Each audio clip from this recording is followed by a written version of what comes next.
नमस्कार दोस्तों। राजस्थान इतिहास की इस क्लास में आप सभी का स्वागत है। पिछली क्लास में हमने कालीबंगा सभ्यता के बारे में पढ़ा था।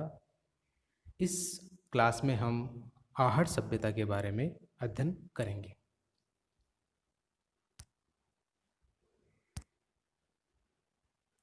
आहड़ सभ्यता जो है वो राजस्थान के उदयपुर जिले के आहड़ नामक स्थान पर अवस्थित है। इसका जो विकास है वो आयड़ नदी या बेडच नदी के किनारे हुआ। आयड़ नदी जब उदयसागर झील में मिलकर के निकलती है तो उसके बाद इसका नाम बेडच नदी पड़ जाता है।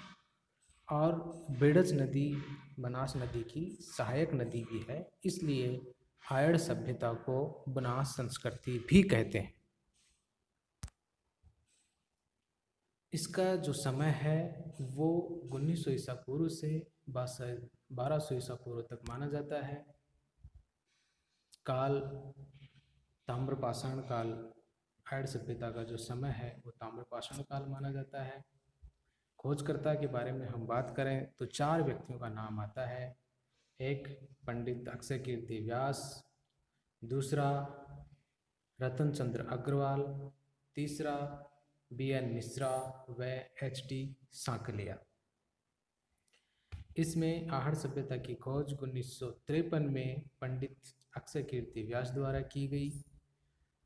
पंडित अक्षय कीर्ति व्यास ने ही यहाँ पर निम्न स्तर पर शुरुआत में उत्खनन करवाया था। उसके बाद विस्तृत रूप से धूलकोट जो टीला है उसके ऊपर रतन चंद्र अग्रवाल द्वारा यहाँ पर विस्तृत रूप से उत्खनन करवाया गया। 1954-56 में धूलकोट टीले का उत्खनन व्यापक स्तर पर रतन चंद्र अग्रवाल द्वारा किया गया।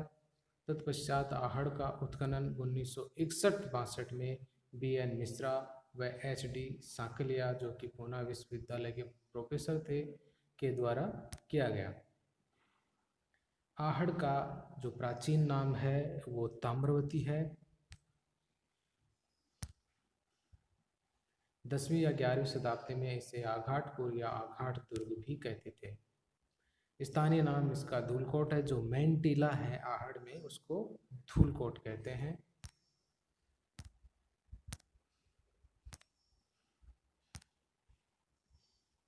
इसके बाद आहड़ सभ्यता के स्तर, रतन चंद्र व्यास जी ने यहाँ पर जो है एक 40 फीट गहरा खड्डा खुदवाया था और उससे हमें एक खड्डा मिला था, उसको खुदवाया था।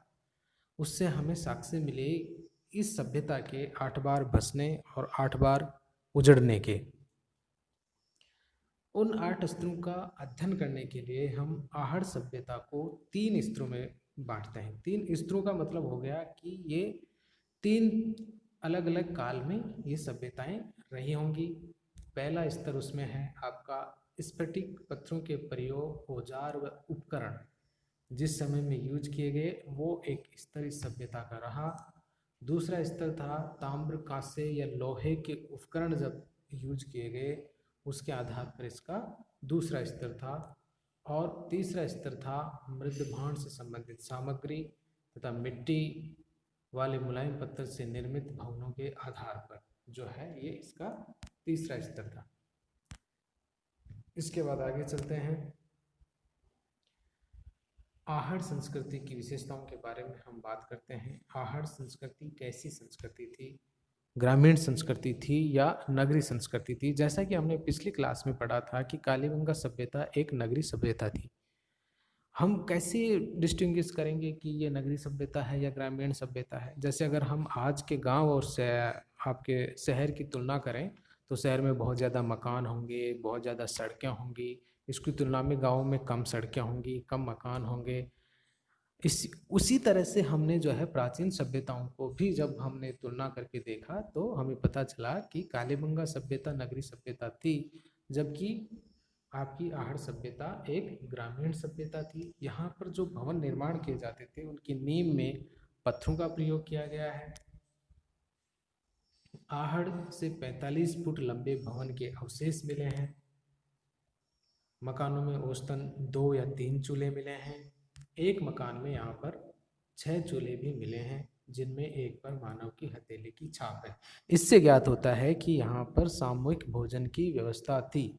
इससे हमें पता चलता है कि आहड़ सभ्यता में सामूहिक भोजन की व्यवस्था थी, तभी एक जगह 6 चूल्हे बने हुए हैं। आहड़ के भवनों की रसोई में अनेक सिलबट्टे प्राप्त हुए हैं और आहड़ के एक भवन से 4 गुणा 3 फुट का सिलबट्टा प्राप्त हुआ है। आहड़ सभ्यता लाल व काले मृद भांड का महत्वपूर्ण केंद्र था।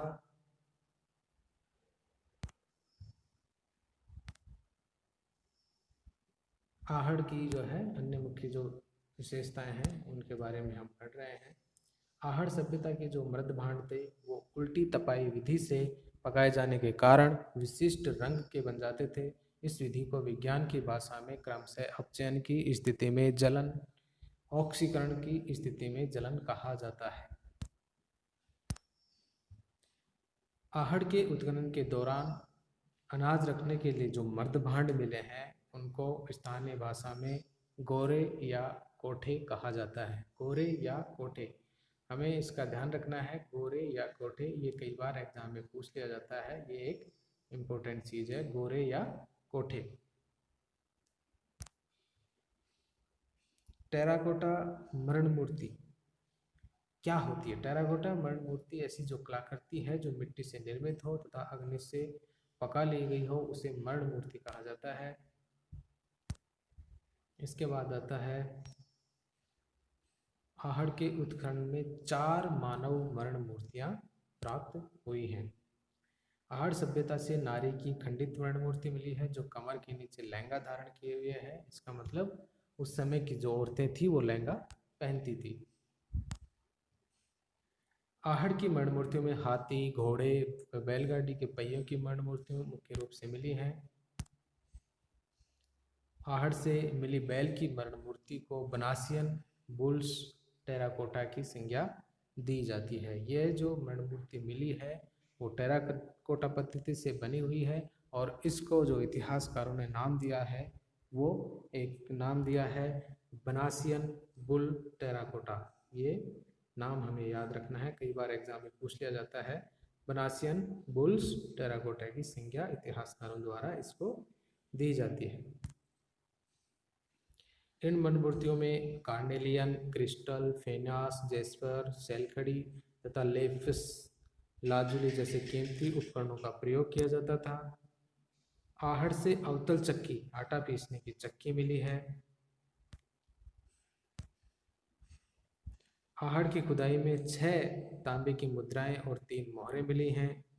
जो तांबे की मुद्रा है उस पर एक तरफ त्रिशूल खुदा हुआ है और दूसरी तरफ यूनानी शासक अपोलो के हाथ में तीर व तरकस है। जो सिक्का है, जैसे उसकी जो आपका सिक्का है उसकी 2 सतह हो गई, एक तरफ ये, एक तरफ ये। एक तरफ यहाँ पर जो है इसमें त्रिशूल बना हुआ है और दूसरी तरफ इसमें एक अपोलो का साइन बना हुआ है जिसके पास तीर और तरकस है। मुद्रा की किनारों पर जो है यूनानी भाषा में लेख है, जिसके बाद आधार पर यह दूसरी शताब्दी ईसा पूर्व माना गया है और इसका संबंध यूनान से भी रहा है। व्यापारिक संबंध यूनान से भी रहे हैं, इस बात का इससे हमें पता चलता है। आहड़ में रंगाई या छपाई के छापे मिले हैं। इस आधार पर हम कह सकते हैं कि आहड़वासी रंगाई या छपाई से जानकार थे। आहड़ में मापतोल के बाट मिले हैं जिससे इनके व्यापार या वाणिज्य के बारे में पता चलता है। आहड़ सभ्यता के लोग मृतकों के साथ आभूषण भी दफनाते थे। आहड़ क्षेत्र में लगभग 40 तांबे की खदानें हैं जहां वर्तमान में भी खुदाई का तांबा निकाला जाता है। ये आहड़ के निवासियों का तांबा से हथियार बनाना, औजार बनाना, बर्तन बनाना, ये आहड़ के निवासियों का एक महत्वपूर्ण उद्योग था। आर.सी. अग्रवाल ने आहड़ से 12 किलोमीटर दूर मतून एवं उम्रा नामक स्थानों पर ताम्र शोधन के साक्ष्य प्राप्त हुए हैं। यहीं से एक तांबे की भट्टी भी, जो तांबा गलाने की जो भट्टी होती है, वो भी प्राप्त हुई है।